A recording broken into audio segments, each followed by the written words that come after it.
সামনের সময় কঠিন ও গুরুত্বপূর্ণ বললেন প্রধানমন্ত্রী। সরকারকে সফল করতে শহীদ জিয়ার আদর্শে কাজ করার আহ্বান। ছুটি শেষে ঢাকা ফিরছেন মানুষ। বাস, ট্রেন, লঞ্চে রাজধানীমুখী স্রোত। ঈদ উদযাপনের সুখস্মৃতি নিয়ে আজ যোগ দিবেন কাজে। এবার পেট্রোল, অকটেন, কেরোসিনের দাম লিটারে বাড়ল ৫ টাকা। মধ্যরাতে কার্যকর, ডিজেল আগের দামেই। শিশু রামিসা ধর্ষণ ও হত্যার মামলার আনুষ্ঠানিক বিচার শুরু আজ। আসামিদের সর্বোচ্চ শাস্তির আশা আইনমন্ত্রীর। বাজেটে ফিরছে কালো টাকা সাদা করার সুযোগ। খাটাতে হবে আবাসন খাতে, এটি দুর্নীতির সহায়ক বলছেন অর্থনীতিবিদরা। লোকসানের সংখ্যায় চামড়া শিল্প থেকে মুখ ফিরিয়ে নিচ্ছেন ব্যবসায়ীরা। ঋণ নির্ভরতা বিপর্যয়ের কারণ বলছেন বিশ্লেষকরা। এবং বিশ্বকাপের প্রস্তুতি ম্যাচে ব্রাজিল ৬-২ গোলে উড়িয়ে দিয়েছে পানামাকে। ফিনল্যান্ডকে ৪-০ গোলে হারিয়েছে জার্মানি। এই অবস্থায় পড়তে না চাইলে ব্যবহার করুন rainbow damp protector. Elastomeric emulsion ঢাকায় দেয়াল থাকে damp proof rainbow paints, colour of joy. দেখছিলেন সুপার বোর্ড সংবাদ শিরোনাম। সংবাদ সকালের সঙ্গে আছি আমি আয়েশা বুবলি। এবার বিস্তারিত। সামনে কঠিন সময় অপেক্ষা করছে উল্লেখ করে প্রধানমন্ত্রী তারেক রহমান বলেছেন, হেসে খেলে সময় পার করলে দেশের ক্ষতি হবে। সফল হতে দলের নেতাকর্মীদের কঠোর পরিশ্রমের নির্দেশনাও দেন তিনি। বলেন, জিয়াউর রহমান যেভাবে দেশকে সামনে এগিয়ে নিতে চেয়েছিলেন সেভাবেই কাজ করতে হবে। শহীদ রাষ্ট্রপতি জিয়াউর রহমানের ৪৫তম শাহাদাত বার্ষিকীর আলোচনায় অংশ নেন প্রধানমন্ত্রী তারেক রহমান। রাজধানীর কৃষিবিদ ইনস্টিটিউশনে এ আয়োজনের শুরুতেই ছিল দোয়া মোনাজাত। এতে জিয়াউর রহমান ও খালেদা জিয়া সহ জিয়া পরিবারের প্রয়াত সদস্যদের আত্মার শান্তি ও দেশের উন্নয়ন সমৃদ্ধি কামনা করা হয়। পরে শহীদ রাষ্ট্রপতি জিয়াউর রহমান স্মরণে ১ মিনিট নীরবতা পালন করেন মিলনায়তনে উপস্থিত নেতাকর্মীরা। বাবা শহীদ রাষ্ট্রপতি জিয়াউর রহমানের স্মৃতিচারণ করেন ছেলে প্রধানমন্ত্রী তারেক রহমান। বলেন, পারিবারিক, সামাজিক ও ধর্মীয় মূল্যবোধ ফিরিয়ে আনতে কাজ করছে তার সরকার। আমাদের সমাজ ব্যবস্থায় পারিবারিক যে মূল্যবোধ, একই সাথে আমাদের ধর্মীয় মূল্যবোধ, অনেকগুলো ছোট ছোট বিষয়, মুরব্বীদেরকে শ্রদ্ধা করা, অসহায়কে সহযোগিতা করা, মানুষের সাথে বিনয়ীভাবে কথা বলা, এই যে এরকম আরও যেগুলো মূল্যবোধ আছে, এই বিষয়গুলো কিভাবে আবার শিশুদের মধ্যে, আগামী ভবিষ্যৎ প্রজন্ম যারা, তাদের মধ্যে আবার কিভাবে জিনিসগুলো নিয়ে যাওয়া যায়, আবার কিভাবে তাদের মধ্যে জিনিসগুলো দেওয়া যায়, এই বিষয়ে আমি আলোচনা করেছিলাম। এই বিষয়ে আমরা চেষ্টা করছি কাজ করতে। প্রধানমন্ত্রী বলেন, জিয়াউর রহমানের দেখানো পথেই দেশকে এগিয়ে নিতে চায় বিএনপি সরকার। সকলের উদ্দেশ্যে আমি বলবো যে আমাদের সামনে প্রথমত একটি অত্যন্ত কঠিন সময় অপেক্ষা করছে। আমাদের সামনে একই সাথে অত্যন্ত একটি গুরুত্বপূর্ণ সময় অপেক্ষা করছে। এই সময়টিতে, এই গুরুত্বপূর্ণ এবং কঠিন সময়ে আমাদের হেসে খেলে চলে গেলে খুব বড় ক্ষতি হয়ে যাবে। ক্ষতি কার হবে? ক্ষতি আপনার হয়তো হবে না, ক্ষতিটি হবে দেশের, ক্ষতিটি হবে আপনার ভবিষ্যৎ প্রজন্মের। সফলতা পেতে দলের প্রতিটি নেতাকর্মীকে কঠোর পরিশ্রম করার নির্দেশ দেন প্রধানমন্ত্রী তারেক রহমান। জনগণের দৃষ্টিতে যদি সফল সরকার হতে হয়, তাহলে অবশ্যই শুধুমাত্র ২১৪ জন এমপি বা ৫০ জন ক্যাবিনেট মেম্বারের পক্ষে সেটা সম্ভব না। যখন বাংলাদেশ জাতীয়তাবাদী দলের সারা দেশে ছড়িয়ে ছিটিয়ে থাকা সকল নেতাকর্মী এই কর্মসূচিগুলোকে বাস্তবায়নের লক্ষ্যে, এই কর্মসূচিগুলোকে সাকসেসফুল করার জন্য মাঠে ময়দানে নেমে কাজ করতে পারবেন বা করবেন, তখনই শুধুমাত্র সেটি সম্ভব। তারেক রহমান বলেন, নির্বাচনের আগের নেয়া বিএনপির পরিকল্পনা সফলভাবে বাস্তবায়ন করতে চায় বিএনপি সরকার। সরকার তখনই সফল হতে পারবে যখন এই দলের কর্মী হিসেবে আপনি সরকারের প্রত্যেকটি সঠিক কার্যক্রমকে আপনি সহযোগিতা করতে থাকবেন। সাইফুল রিপন, দেশ টিভি, ঢাকা। ফ্রিডম নিয়ে এলো স্কুটি নাকি গোল্ড অফার। স্টিকারে থাকা কিউআর কোড স্ক্যান করে প্যাকের ভেতরের কোডটি দাও আর প্রশ্নের উত্তর দিয়ে জিতে নাও স্কুটি অথবা গোল্ড কয়েন। ঈদের ছুটি শেষ, কর্মস্থলে ফিরছেন মানুষ, যোগ দিচ্ছেন কাজে। ছুটি শেষে বাস, ট্রেন ও লঞ্চে এখন ঢাকামুখী মানুষের স্রোত। প্রিয়জনের সঙ্গে ঈদ উদযাপনের সুখ স্মৃতি নিয়ে আবারও জীবিকায় মনোযোগ দিবেন তারা। নারীর টানে বাড়ি ফেরা মানুষের স্রোত এবার উল্টোমুখী। ঈদের ছুটি শেষে চেনা ব্যস্ততায় ফিরছে ঢাকা। রোববার সকাল থেকে রাজধানীর মহাখালী বাস টার্মিনালে আসছে একের পর এক দূরপাল্লার বাস। 3:30টার মতো বাজে আর কি, 8টায় রওনা দিই। কষ্ট তো অবশ্যই, পরিবার ছাড়া কর্মস্থলে আসছে। আর রাস্তায় কোনো জাম নেই, গাড়ির সার্ভিস খুব ভালো দিচ্ছে। বেশি সময় লাগে না, রাস্তা ক্লিয়ারই ছিল। যতক্ষণ যে বাড়াতে যাই আজকে সেই বাড়াতে আসছে। এক জায়গাও দাঁড়ায়নি, শুধুমাত্র তেল পাম্পে ছাড়া আর কোথাও দাঁড়ায়নি। এবারের ঈদ ফিরতি যাত্রায় স্বস্তিতে দক্ষিণ পশ্চিমাঞ্চলের 21 জেলার মানুষ। পদ্মা সেতু দিয়ে কোনো ধরনের যানজট বা বিড়ম্বনা ছাড়াই রাজধানীতে ফিরছেন তারা। দৌলতদিয়া পাটুরিয়া নৌ রুটেও নেই বাড়তি চাপ। যাত্রীদের নিরাপদ পারাপারে 16টি ফেরি ও 20টি লঞ্চ সচল রাখার পাশাপাশি তৎপর প্রশাসন ও জেলা পুলিশের বিশেষ টহল দল। তবে কিছুটা ভিন্ন চিত্র দেখা যায় বরিশালের লঞ্চঘাট ও দূরপাল্লার বাস টার্মিনালগুলোতে। দুপুরের পর থেকেই ঢাকামুখী যাত্রীদের উপচে পড়া ভিড় দেখা যায়। এদিকে ঝালকাঠি ও বরিশালে বাসে বাড়তি ভাড়া আদায়ের অভিযোগ করেন যাত্রীরা। আগে সে 100 টাকা 50 টাকা বেশি, আগে মূলত 900 টাকা ছিল, এখন 100 টাকা বাড়তি। উনি আগে গেছে তেলের দাম বাড়ার আগে 350 টাকা 400 হয়ে গেছে, আর এখন যে কোম্পানি ভাড়া করছে মাগুরার 450, ওইটাই আমরা নিতেছি। কমলাপুরে দেখা যায় ফিরতি যাত্রীর ভিড়। ঈদের ছুটি শেষে কর্মস্থলে ফিরছেন নানা পেশার মানুষ। আবার উল্টো পথের যাত্রীও দেখা গেছে রেল স্টেশনে।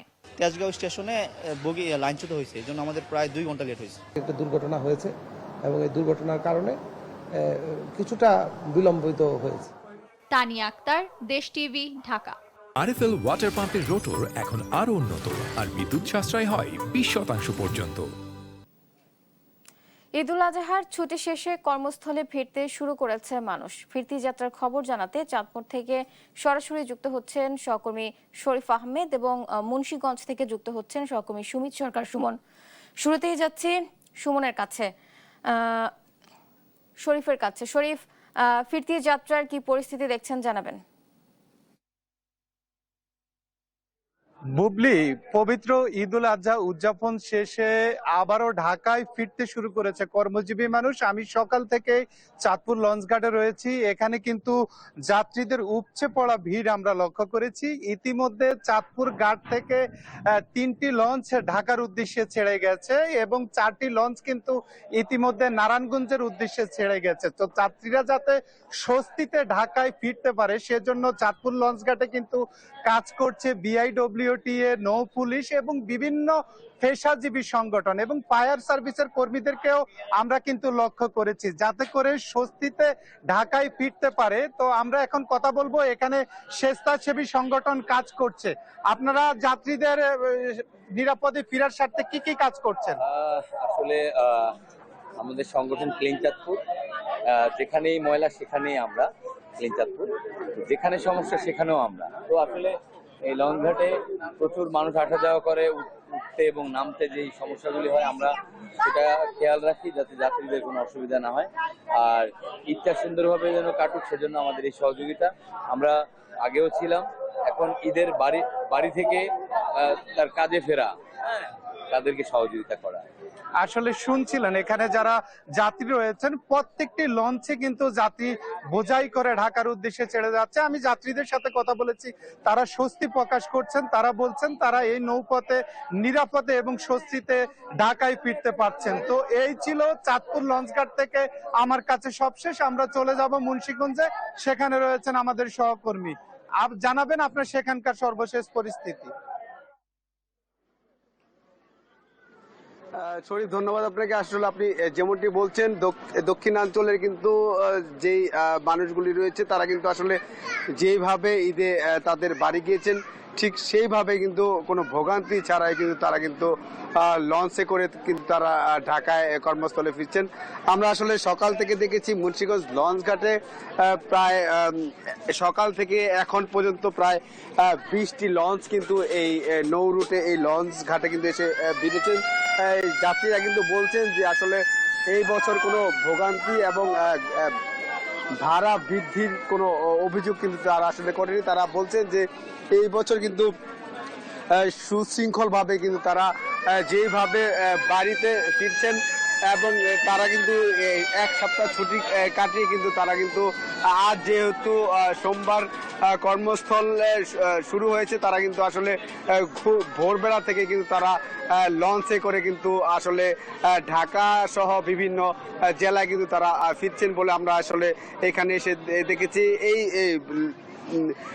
দক্ষিণাঞ্চলের 36টি লঞ্চ কিন্তু এই লঞ্চ ঘাটে কিন্তু আসলে প্রবেশ করে এবং এই লঞ্চ কিন্তু ঢাকা সহ বিভিন্ন রুটে কিন্তু আসলে যাতায়াত করে। এখানে আমরা যেমন দেখেছি এই কর্মস্থলে ফিরছেন, ঠিক সেইভাবে কিন্তু যারা কিন্তু ঈদে বাড়িতে যেতে পারেননি তারা কিন্তু আসলে আবার বাড়িতে ফিরছে, এরকমটা কিন্তু আমরা সকাল থেকে দেখেছি। এখানে কিন্তু আমরা বিআইডব্লিউটি এর সাথে কথা বলেছি, তারা যেটি বলছে যে আসলে এই বছর কিন্তু ঈদে কোনো ভোগান্তি ছিল না, ঠিক সেইভাবে কিন্তু তারা কিন্তু আসলে কর্মস্থলে ফিরতে শুরু করেছেন এবং এই সকালে কিন্তু কিছুটা চাপ কিন্তু আমরা আসলে এই লঞ্চ ঘাটে কিন্তু আমরা দেখেছি।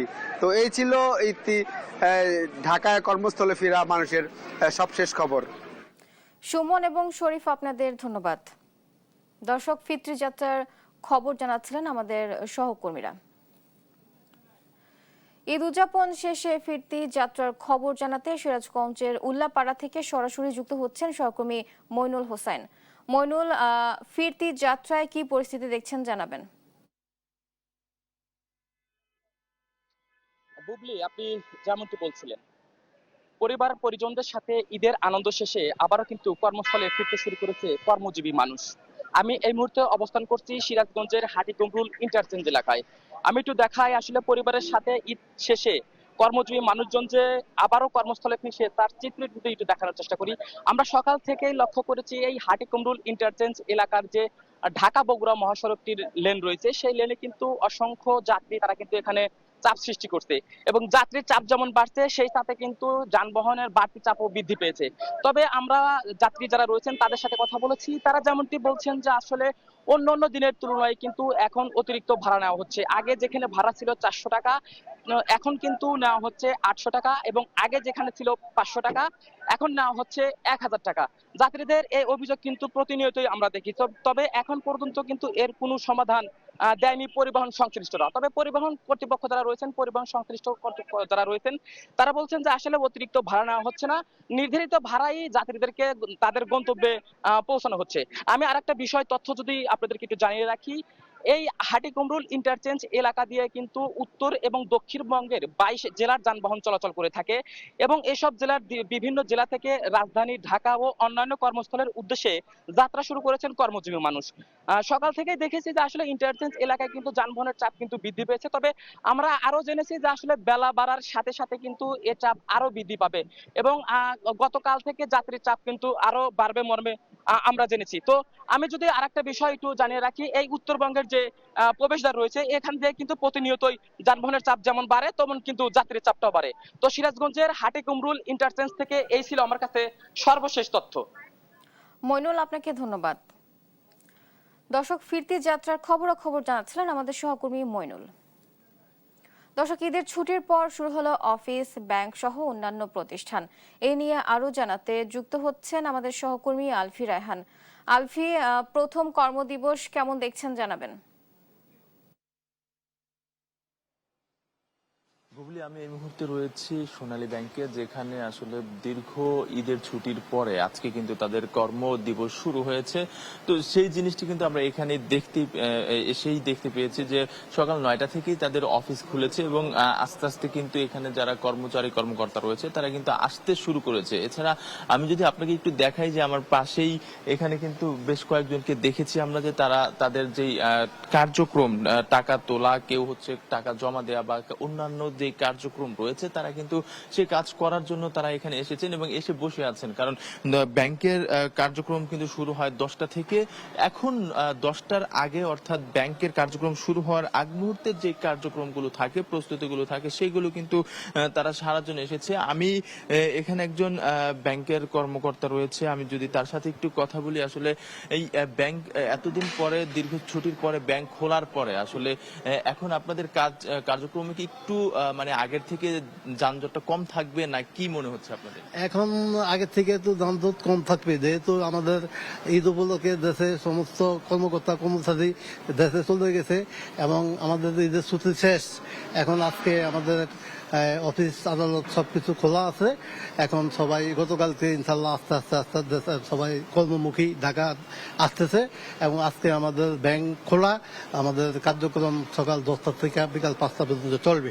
এখন তো কিছুটা হলো আগের থেকে চাপটা কম, যেহেতু মানে এই আগের মতো স্থিতিশীল হতে আপনাদের কতদিন সময় লাগতে পারে বা কবে থেকে ওইটা হওয়ার সম্ভাবনা রয়েছে? এই তো অনেকে ছুটি নিয়েছে, ঈদ উপলক্ষে ছুটি নিয়েছে, সব মিলিয়ে ব্যাংকের পুরোপুরি কার্যক্রম হয়তো 2-1 দিনের মধ্যেই শুরু হয়ে যাবে আর কি। আসলে শুনলেন যে তাদের যে কার্যক্রম, তাদের ব্যাংকের যেই পূর্ণতা যেই কার্যক্রম শুরু হবে সেটা হতে আরো 2-1 দিন সময় লাগতে পারে, এমনটি কিন্তু তারা আমাদেরকে জানিয়েছেন। এছাড়া এখন থেকেই আসলে যেই স্বাভাবিক যেই লেনদেন সেটা কিন্তু আজকে থেকে চলবে তাদের, এবং আজকে অনেকেই হচ্ছে বিদেশে যে টাকা রয়েছে বা ব্যাংক অ্যাকাউন্টে তাদের টাকা রয়েছে, তারা কিন্তু এটিএম বুথে টাকা তুলছেন। আমরা কিন্তু সেই জিনিসগুলো দেখেছি। তবে কাজের ক্ষেত্রে তাদের কোনো ধরনের কোনো হ্যাম্পার হবে না, এমনটি কিন্তু তারা আমাদেরকে জানিয়েছেন। এই ছিল আমার কাছে রাজধানীতে কর্মব্যস্ততার নতুন কর্মযোগ্য নিয়ে আমার কাছে সর্বশেষ তথ্য। আলফি, আপনাকে ধন্যবাদ। দর্শক, ঈদের ছুটির পর প্রথম কর্মদিবস নিয়ে বিস্তারিত জানাচ্ছিলেন আমাদের সহকর্মী আলফি। আবারও জ্বালানি তেলের দাম বাড়িয়েছে সরকার। পেট্রোল, অকটেন ও কেরোসিনের দাম লিটার প্রতি 5 টাকা করে বাড়ানো হয়েছে। তবে অপরিবর্তিত আছে ডিজেলের দাম। রোববার রাতে এক বার্তায় এ তথ্য জানায় বিদ্যুৎ, জ্বালানি ও খনিজ সম্পদ মন্ত্রণালয়। এতে বলা হয়, বিশ্ববাজারে জ্বালানি তেলের মূল্য হ্রাস বৃদ্ধির সঙ্গে সামঞ্জস্য রেখে দেশে ভোক্তা পর্যায়ে বিক্রয় মূল্য ডিজেল 115 টাকা, অকটেন 145 টাকা, পেট্রোল 140 টাকা এবং কেরোসিন 135 টাকায় পুনর্নির্ধারণ করা হলো, যা 1 জুন থেকে কার্যকর হবে। এর আগে গত 30 এপ্রিলে সবশেষ দাম বাড়ানো হয়েছিল। সাধারণত প্রতি মাসেই আন্তর্জাতিক বাজারের সঙ্গে সমন্বয় করে দেশের বাজারে জ্বালানি তেলের মূল্য নির্ধারণ করে সরকার।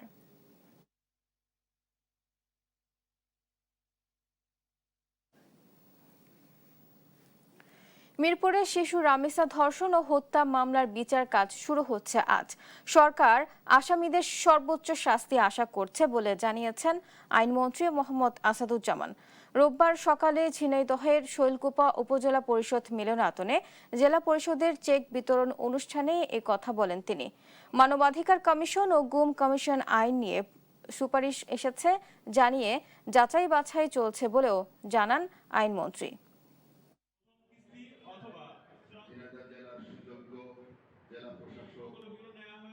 সরকারের হাতে যতটুকু সময়, যতটুকু ক্ষমতা আছে সেই ক্ষমতা সরকার প্রয়োগ করেছেন।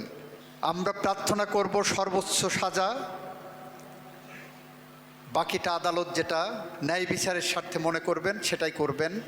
তবে আমি মনে করি যে যেরকম সাক্ষ্য প্রমাণ আছে, আসামির দোষ স্বীকারোক্তিমূলক জবানবন্দি আছে, সেই বিবেচনায় আমাদের যে সর্বোচ্চ শাস্তি, আমরা মনে করি আদালত এই বিষয়টা বিবেচনায় নেবেন। ছুটি শেষে ঢাকামুখী মানুষের স্রোত কেমন দেখে নেব সায়দাবাদ বাস স্ট্যান্ডের পরিস্থিতি। যুক্ত আছেন আমাদের সহকর্মী ইদ্রিস আলম। ইদ্রিস, কেমন দেখছেন মানুষের চাপ, জানাবেন। যেমনটি বলছিলেন, আমি এই মুহূর্তে দাঁড়িয়ে আছি যে সায়দাবাদ যে বাস টার্মিনাল আছে সেই টার্মিনালে। একই সাথে কিন্তু একটু আগে আমি জানিয়েছিলাম যে সদরঘাটের যে লঞ্চ যাত্রীদের খবর, একইভাবে এখানে সায়দাবাদে কিন্তু বিভিন্ন জায়গা থেকে বিভিন্ন সায়দাবাদে স্ট্যান্ডের আগে এবং পরে বিভিন্ন জায়গায় যাত্রীরা ওঠানামা করছেন। একই সাথে আমার পিছনে যে বাসটি রয়েছে সেটি কিন্তু এইমাত্র এসেছেন এবং এখান থেকে যাত্রী নামছেন।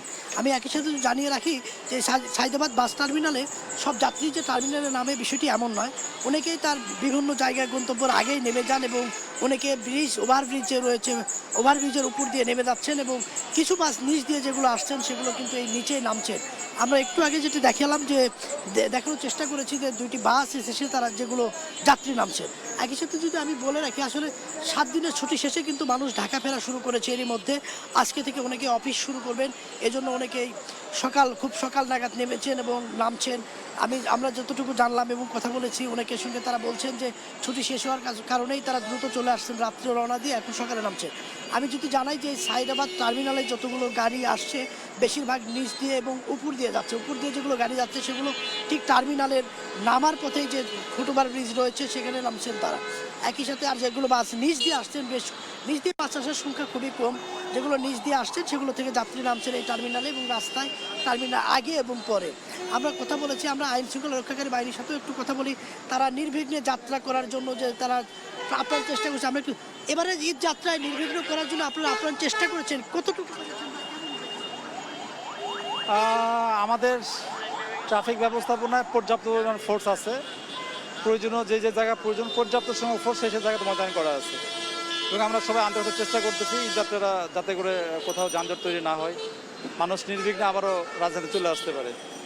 যেমনটি শুনছিলেন যে এবারের ঈদ যাত্রাকে নির্বিঘ্ন করতে পুলিশ, র্যাব, সেনাবাহিনী এবং সদরঘাটে আমরা দেখিয়েছি কোস্টগার্ড এবং নৌ পুলিশ যারা রয়েছেন তারা কিন্তু নির্বিঘ্নে কাজ করে যাচ্ছেন যেন কোনোভাবে যাত্রীদের ভোগান্তি এবং কোনো ধরনের বিপদের মধ্যে না পড়েন। একই সাথে আমরা জানিয়ে রাখি যে এই সদরঘাটের যে বাসগুলো আসছে এবং যাচ্ছে, যেমনটি বলছিলাম যে এই সদরঘাটের যে বাসগুলো রয়েছে এগুলো কিন্তু কয়েক দিক থেকে যাওয়ার কারণে যাত্রীর সংখ্যাটা খুবই কম দেখাচ্ছে। আসলে এই ছিল সাইদাবাদ বাস টার্মিনাল থেকে ঢাকা ফেরা যাত্রীদের খবর। ইদ্রিস, আপনাকে ধন্যবাদ। দর্শক, এতক্ষণ সরাসরি যুক্ত ছিলেন আমাদের সহকর্মী ইদ্রিস। দেখছেন সংবাদ সকাল। দর্শক, শিশু রামিসা ধর্ষণ ও হত্যা মামলার বিচার কাজ সম্পর্কে জানাতে এই মুহূর্তে মহানগর দায়রা জজ আদালত থেকে যুক্ত হচ্ছেন আমাদের সহকর্মী এইচ হিমেল। হিমেল, বিচার কাজ কি শুরু হয়েছে কিনা জানাবেন? এই মুহূর্তে দায়রা জজের ঠিক সামনে অবস্থান করছি।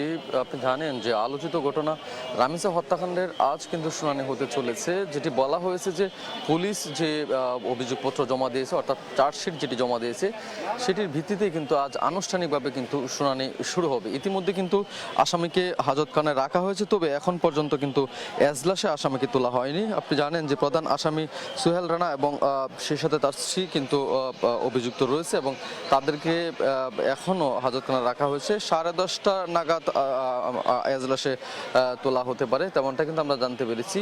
এছাড়াও কিন্তু আজ কিন্তু 18 জন যে সাক্ষী রয়েছে তাদের সাক্ষ্য গ্রহণের আনুষ্ঠানিকতা রয়েছে। আসলে এজলাস শুরু হলে, শুনানি শুরু হলে আসলে সাক্ষ্য গ্রহণ কয়জন করেছেন সেই বিষয়ে কিন্তু আমরা জানতে পারবো। আরেকটি বিষয় আমরা দেখেছি যে এই মামলাকে কেন্দ্র করে, এই শুনানিকে কেন্দ্র করে কিন্তু ইতিমধ্যে বেশ নিরাপত্তা জোরদার করা হয়েছে।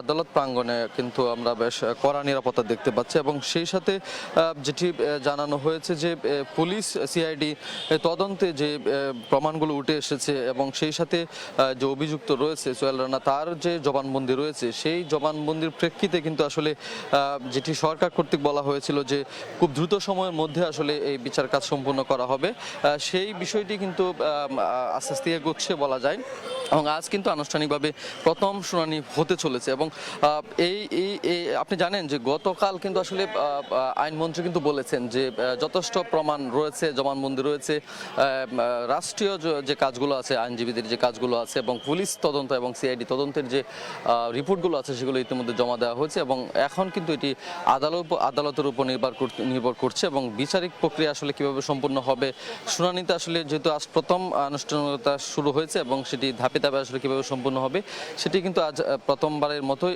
শুরু হতে যাচ্ছে। দায়রা জজে এখনো কিন্তু আসামিকে এজলাসে তোলা হয়নি। আসামিকে এজলাসে তোলা এবং আসামির যে বিপক্ষে যে সাক্ষী রয়েছে, সাক্ষ্য গ্রহণ আসলে কয়জনের নেওয়া হবে সেটি কিন্তু এজলাসের শুরু হলে এবং বিচার কার্য শুরু হলে এবং তার পরবর্তীতে আইনজীবীরা আমাদেরকে জানাতে পারবে। এই মুহূর্তে দায়রা জজ থেকে রামিসা হত্যাকাণ্ডের এই ছিল সর্বশেষ। হিমেল, আপনাকে ধন্যবাদ। দর্শক, রামিসা হত্যার বিচার শুরু আজ, এ নিয়ে বিস্তারিত জানাচ্ছিলেন আমাদের সহকর্মী হিমেল। কিছুতেই নিয়ন্ত্রণে আসছে না হামের সংক্রমণ। উপসর্গ নিয়ে ময়মনসিংহে সকালে নতুন করে আরও এক শিশুর মৃত্যু হয়েছে। হাসপাতালে বাড়ছে রোগীর ভিড়। চাপ সামলাতে হিমশিম খেতে হচ্ছে চিকিৎসকদের। রাজধানী সহ সারা দেশে কোনোভাবেই নিয়ন্ত্রণে আসছে না হামের সংক্রমণ। দিন দিন আশঙ্কাজনক হারে বাড়ছে মৃত্যুর সংখ্যাও। রোববার সকাল থেকেই রাজধানীর মহাখালীর ডিএনসিসি হাসপাতালে দেখা গেছে রোগীর ভিড়। হাসপাতাল কর্তৃপক্ষ জানান, দুপুর পর্যন্ত ৩৫ জনেরও বেশি শিশুকে প্রাথমিক চিকিৎসা দেওয়া হয়েছে। আর যাদের অবস্থা আশঙ্কাজনক এমন ৮ জন শিশুকে জরুরি বিভাগে ভর্তি করা হয়েছে। আক্রান্তদের মধ্যে শুধু ঢাকার ভেতরের রোগী নয়, ঢাকার বাইরের বিভিন্ন জেলা থেকেও রোগীরা ছুটে আসছেন এখানে। স্থানীয় পর্যায়ে সঠিক চিকিৎসা না হওয়ায় এবং সংক্রমণ দ্রুত ছড়িয়ে পড়ায় বাধ্য হয়ে ঢাকার এই বিশেষায়িত হাসপাতালে ভিড় করছেন রোগীর স্বজনরা। শিশুদের পাশাপাশি হামে আক্রান্ত হচ্ছেন প্রাপ্তবয়স্করাও। অন্য জায়গায় ডাক্তার দেখাইছি, দেখানোর পরে জ্বর কমতেছে না, তার কারণে এই জায়গায় নিয়ে আসা। বেশি আক্রান্ত হওয়ার পরে আমি নিয়ে গেছি শিশু হাসপাতালে, মিরপুর ২ নম্বরে।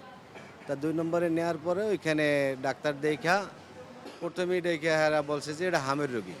বারবার ডাক্তার কাছে ২বারটা গেছি, ২বার যাই রিকোয়েস্ট করছি, আমার ভর্তি দিন, আমরা দূর থেকে আসি, আমার কোনো থাকার জায়গায় নেই। হামের এই ঊর্ধ্বমুখী সংক্রমণ ও মৃত্যুর মিছিল থামাতে সরকারকে দ্রুত বিশেষ পদক্ষেপ গ্রহণের তাগিদ নাগরিকদের। তানিয়া আক্তার, দেশ টিভি, ঢাকা। এবার ২০২৬-২৭ অর্থ বছরের বাজেট বিশ্লেষণ। কালো টাকা সাদা করার সুযোগ ফিরছে আগামী বাজেটে।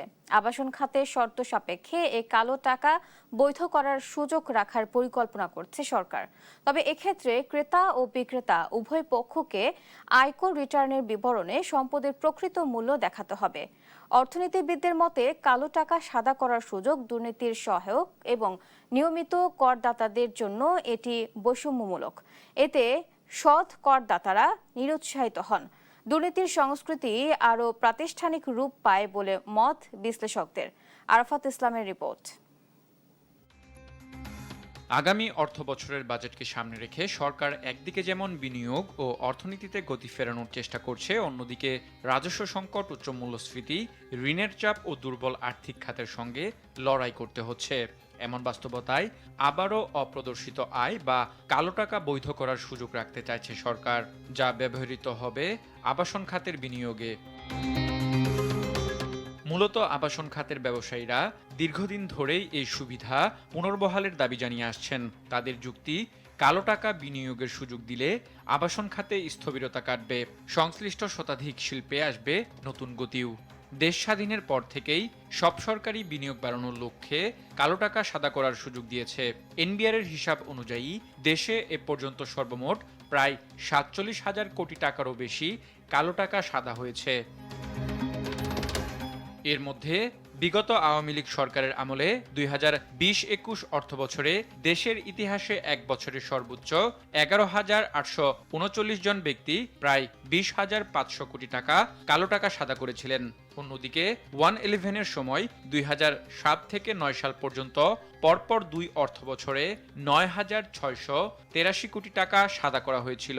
যদিও গত অন্তর্বর্তী সরকারের সময় এ ধরনের সুযোগ রাখা হলে ব্যাপক সমালোচনার মুখে শেষ পর্যন্ত তা বাতিল হয়।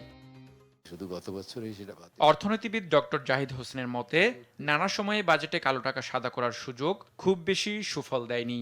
যে উদ্দেশ্যে সুযোগগুলি দেওয়া হয়েছিল যে এর ফলে বিনিয়োগ বাড়বে এবং রাজস্ব আদায় বাড়বে, ২-১টা বছর বাদ দিয়ে অন্যান্য স্বাধীনতার পর থেকেই আমরা যে এই স্কিমটা, এটা থেকে কাঙ্ক্ষিত ফলাফল পাওয়া যায়নি। বরং সৎ করদাতারা একদিকে তো ডিসক্রিমিনেশন হয়েছে, অন্যদিকে সৎ পথে থাকাটাও নিরুৎসাহিত হয়েছে। পাশাপাশি এ ধরনের সুযোগ অনেক ক্ষেত্রেই দুর্নীতির সুযোগ তৈরি করে বলেও জানান এ অর্থনীতিবিদ। এটা তো ধরেন একটা অনৈতিক চর্চাকে, কালো চর্চাকে সাদা করার একটা সুযোগ, কাজে সেটা তো একটা সিগন্যাল দেয়। আরাফাত ইসলাম, দেশ টিভি, ঢাকা। লোকসানের শঙ্কায় সম্ভাবনাময় চামড়া শিল্প থেকে মুখ ফিরিয়ে নিচ্ছেন ব্যবসায়ীরা। বাড়তি খরচ, কাঙ্ক্ষিত দাম না পাওয়া ও মধ্যস্থভোগীদের দৌরাত্মে হতাশ হয়ে পড়েছেন তারা। বিশ্লেষকরা বলছেন, ব্যাংক ঋণ নির্ভরতায় এ খাতে বিপর্যয় নেমে আসছে। আলফি রায়হানের রিপোর্টে বিস্তারিত। চামড়া শিল্প বাংলাদেশের দ্বিতীয় বৃহত্তম বৈদেশিক মুদ্রা অর্জনকারী খাত। দেশের রপ্তানি আয়ের একটি বড় অংশ আসে এই শিল্প থেকে। কিন্তু একদিকে বাড়তি খরচ, অন্যদিকে ঠিকমতো সংরক্ষণ করতে না পারায় ভালো দাম পাচ্ছেন না চামড়া ব্যবসায়ীরা। খাত সংশ্লিষ্টরা বলছেন ধাপে ধাপে হাত বদল হওয়ায় চামড়ার লাভের সিংহভাগ চলে যাচ্ছে মধ্যস্থ ভোগীদের হাতে, আর খরচ বেড়ে লোকসানের সংখ্যায় চামড়া শিল্প থেকে মুখ ফিরিয়ে নিচ্ছে অনেক ট্যানারি মালিক। এখানে কিন্তু 2-3টা হাত বদল হয়ে আপনার চামড়াটা কিন্তু আপনার আমাদের হাতে আসে। এখানে কিন্তু একটা মুনাফা কিন্তু মধ্যস্বত্বভোগীরা আপনার ভোগ করে। চামড়ার সরকারি দাম নির্ধারণ করার সাথে দ্বিমত পোষণ করে বিশ্লেষকরা বলেন কাঁচা পণ্যের দাম উন্মুক্ত থাকা উচিত। শক্ত পদক্ষেপ লাগবে। ওনারা শুধু ঈদের দিন বা ঈদের আগের দিন বা 1 মাস 15 দিন পরে এটা নিয়ে আলোচনা করে সুফল পাওয়া যাবে না। এটা নিয়ে একটা লং টার্ম প্রসেস দিতে হবে আর কি, যে আমরা আগামী বছর কি করব। এবছর যে একটা ধাক্কা খেলাম আমরা, অনেকে চামড়া ফেলে দিয়েছেন, চামড়া পুঁতে ফেলছে, সঠিক দাম পায়নি, চামড়াতে লবণ লাগানোর জায়গাটা জানি না আমরা, সরকার কিছু লবণ দিয়েছে মানে বিনা পয়সায়, ওটা একটা ভুল পদক্ষেপ।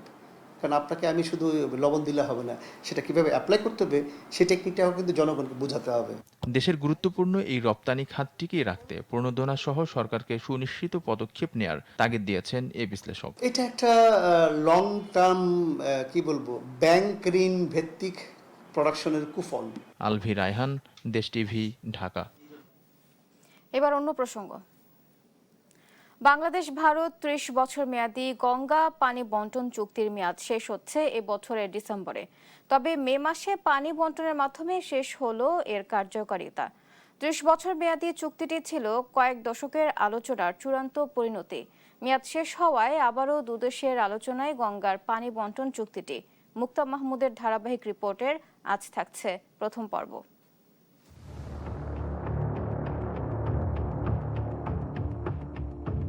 সীমান্তের কাছে ফারাক্কায় গঙ্গা নদীতে বাঁধ দিয়ে ভারত একতরফাভাবে পানি প্রত্যাহার করতে থাকায় বাংলাদেশের পদ্মা সহ এর শাখা নদীগুলোতে পানি প্রবাহ কমে দেশের উত্তর পশ্চিমাঞ্চল ও দক্ষিণ পশ্চিমাঞ্চলের কৃষি ও জীববৈচিত্র্যে নেতিবাচক প্রভাব পড়তে থাকে।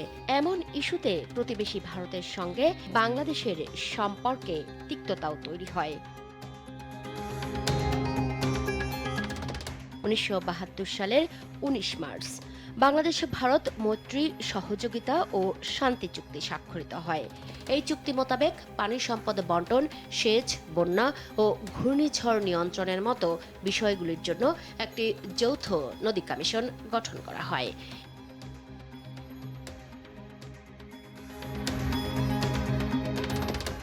তাতেও সমস্যার সমাধান হয়নি। 75 পরবর্তীতে দেশের রাজনৈতিক পট পরিবর্তনে দুই রাষ্ট্রের মধ্যে দূরত্ব তৈরি হয়। ফারাক্কা ব্যারেজ যে বাংলাদেশের জন্য মরণফাঁদ তা বিশ্ববাসীর নজরে আনতে 1976 সালের 16 মে রাজশাহী থেকে লং মার্চ শুরু করেন মাওলানা আব্দুল হামিদ খান ভাসানী। ওই বছরেই 31তম জাতিসংঘ সাধারণ সভায় এ নিয়ে প্রতিবাদ জানায় বাংলাদেশ। এরপর জাতিসংঘের পরামর্শে আবার দুই দেশের মধ্যে আলোচনা শুরু হয়। 1977 সালে বাংলাদেশের ক্ষমতার পট পরিবর্তনে সেই বছরই রাষ্ট্রপতি জিয়াউর রহমান ও ভারতের প্রধানমন্ত্রী মোরারজি দেশাই 5 বছর মেয়াদী পানি বন্টন চুক্তি স্বাক্ষর করেন। 1982 সালে সেই চুক্তির মেয়াদ শেষ হলে তার আগায়নি। পরে 1982 ও 1985 সালে দুই দেশের মধ্যে মেমোরান্ডাম অফ আন্ডারস্ট্যান্ডিং MOU স্বাক্ষরিত হয়। 1993 সালে জাতিসংঘের সাধারণ অধিবেশনে ও 1995 সালে জাতিসংঘের প্রতিষ্ঠা বার্ষিকীতে ভারতের একতরফাভাবে গঙ্গার পানি প্রত্যাহার ও ফারাক্কা বাঁধের বিষয়টি উত্থাপন করেন তৎকালীন প্রধানমন্ত্রী খালেদা জিয়া। 1996 সালে আওয়ামী লীগ ক্ষমতায় এলে এ নিয়ে আলোচনায় গতি আসে। সে বছর 12 ডিসেম্বর প্রধানমন্ত্রী শেখ হাসিনা ও ভারতের প্রধানমন্ত্রী দেবেগৌড়া নয়াদিল্লিতে 30 বছরের চুক্তি স্বাক্ষর করেন। এই চুক্তি অনুযায়ী 1 জানুয়ারি থেকে 31 মে পর্যন্ত ফারাক্কা থেকে দুই দেশের মধ্যে পানি বন্টন করা হতে থাকে। চুক্তিতে বলা হয়েছে ফারাক্কায় গঙ্গার পানির পরিমাণ 70,000 কিউসেক পর্যন্ত হলে দুই দেশ সমান ভাগ করে নেবে, আর 75,000 কিউসেক পর্যন্ত হলে প্রতি 10 দিন অন্তর একবার ভারত পরের বার বাংলাদেশ পাবে গ্যারান্টিযুক্ত ৩৫,০০০ কিউসেক পানি। তবে পানি ৭৫,০০০ কিউসেকের বেশি হলে ভারত ৪০,০০০ কিউসেক রেখে বাকিটা বাংলাদেশকে দিয়ে দেবে। এভাবেই গঙ্গার পানি ভাগ হচ্ছে বাংলাদেশ ও ভারতের মধ্যে। ৩০ বছরের এই চুক্তির মেয়াদ শেষ হচ্ছে চলতি বছরের ডিসেম্বরে। মুক্তা মাহমুদ, দেশ টিভি, ঢাকা। বাংলাদেশিদের জন্য অভিবাসী ভিসা দেয়া শুরু করেছে যুক্তরাষ্ট্র। রোববার যুক্তরাষ্ট্র দূতাবাসের এক সংবাদ বিজ্ঞপ্তিতে জানানো হয়, ১ জুন থেকে ঢাকার যুক্তরাষ্ট্র দূতাবাস সব ধরনের অভিবাসী ভিসা ক্যাটাগরির আবেদন ২ কর্মদিবসের মধ্যে প্রক্রিয়াকরণ করবে। মার্কিন নাগরিকের স্বামী কিংবা স্ত্রী, বাগদত্তা, দত্তক নেওয়া সন্তান, মার্কিন নাগরিক বা সেখানে স্থায়ীভাবে বসবাসকারী পরিবারের সুনির্দিষ্ট সদস্য এবং চাকরির সুবাদে যারা যুক্তরাষ্ট্র যাবেন তাদের অভিবাসী ভিসা ক্যাটাগরিতে ফেলা হয়। বাংলাদেশ সহ ৭৫টি দেশের নাগরিকদের এই অভিবাসী ভিসা দেয়া হবে। এর আগে ২১ জানুয়ারি থেকে এ ভিসা দেয়া স্থগিত করেছিল যুক্তরাষ্ট্র সরকার।